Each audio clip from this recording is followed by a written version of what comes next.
an important story for you this morning, everybody. There is growing outrage that a possible act of jihad on U.S. soil is getting precious little attention. 19-year-old Brendan Tevlin was shot to death in West Orange, New Jersey in July. There were not too many headlines over this young man's death. Investigators ruled it a random act.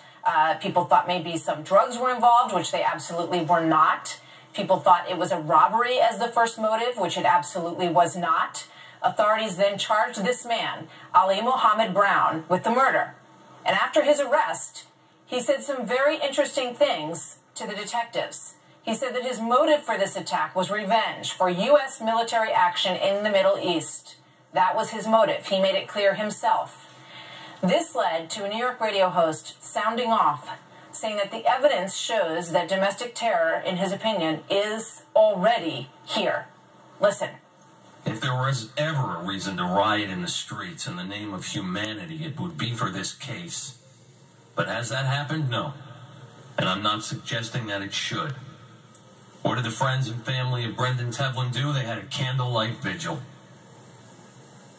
What I'm suggesting should happen is that this should be talked about and written about, and the American people should know.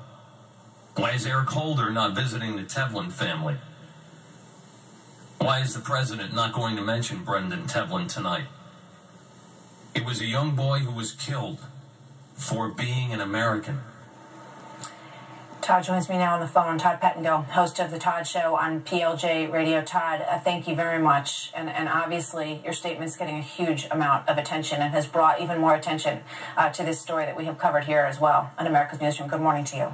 Good morning, Martha, and thank you so much for, I know you've been involved in this story early on, and it just was an outrage to me that here's a man, and I even hesitate to use that word, an individual who admits after being arrested that he's on a jihad and was looking to kill an American and admitted it in his own words when he was arrested, and that doesn't become national news.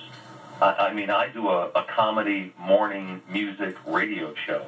I happen to have a personal connection in that my daughter knew the Tevlin family, and that's how I first found out about it. And maybe I wouldn't have even found out if not for her, because the coverage of this story has just, up until now, and thank you for picking this up, and I know you've been an early advocate for Brendan Tevlin and the entire family, but where is the outrage?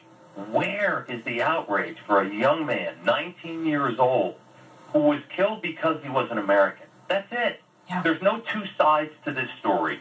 You can't say, well, but, to anything about this story, because the fact is, he was killed because he was an American. You know, there were so many questions over the summer about the motive, and initially the police said it was a targeted, they believed it was a targeting killing. And you know what? Everybody who heard that, and perhaps understandably so, thought, oh, well, maybe this kid was, you know, buying some pot from somebody and it went bad. But that was absolutely not the case.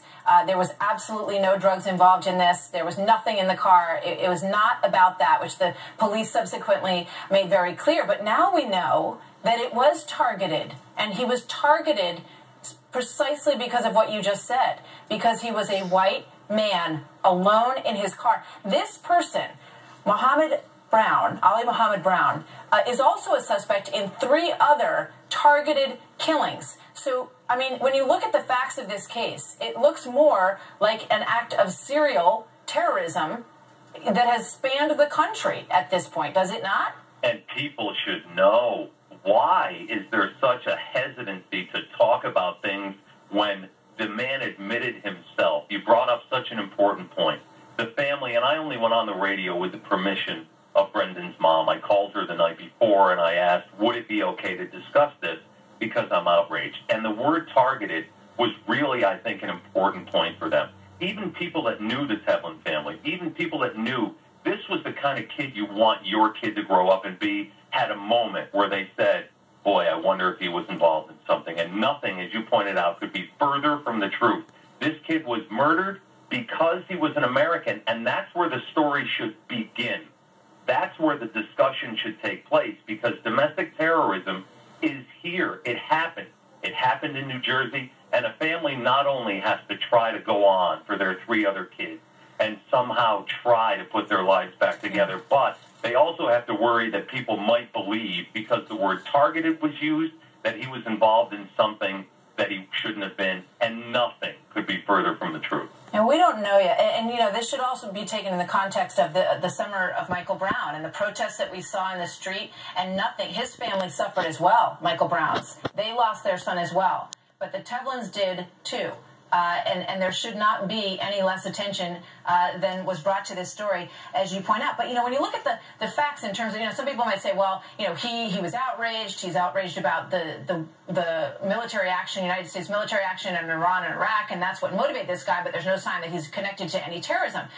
We don't know that yet. We don't know who he listened to. We don't know who he followed on social media. We don't know those questions yet. And it reminds me in some ways of Nidal Hassan, who acted independently, but who had been following a number of terrorists in his own way. It also reminds me of the military recruitment shooting, the drive-by shooting that happened in Little Rock, Arkansas in 2009, which was another random shooting that was motivated by Islamic jihad, essentially. And, you know, you can't look at this Mohammed Brown and say he's a robber, he's a rapist. So what, if his motivation was what he said it was, then what does that make him if not a terrorist? And Martha, if you research this story and if you look back, this man was also arrested for what they're calling bank fraud.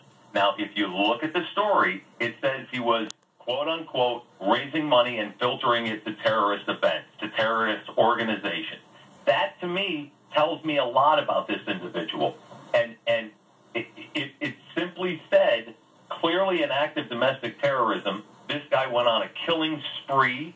He fled Seattle. He avoided law enforcement officers there to come back to New Jersey, where he had roots, and then laid in wait to attack an American. That's what he did. It's plain and simple in the facts, and I hope now more people will use the hashtag Brendan Tevlin. Will go to Facebook and check out the page that's been dedicated to him, which is Good Vibes and Easy Living.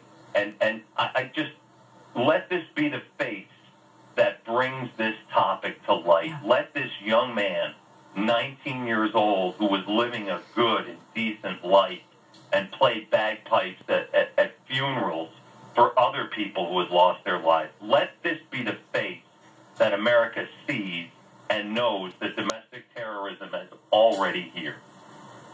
Todd Pettengill, thank you very much for being here today. We are very glad to talk to you, and we hope you continue to speak to everybody and get the word out as you can. Important story. Thank you very much, Todd. Thank you, Martha. God bless. You bet.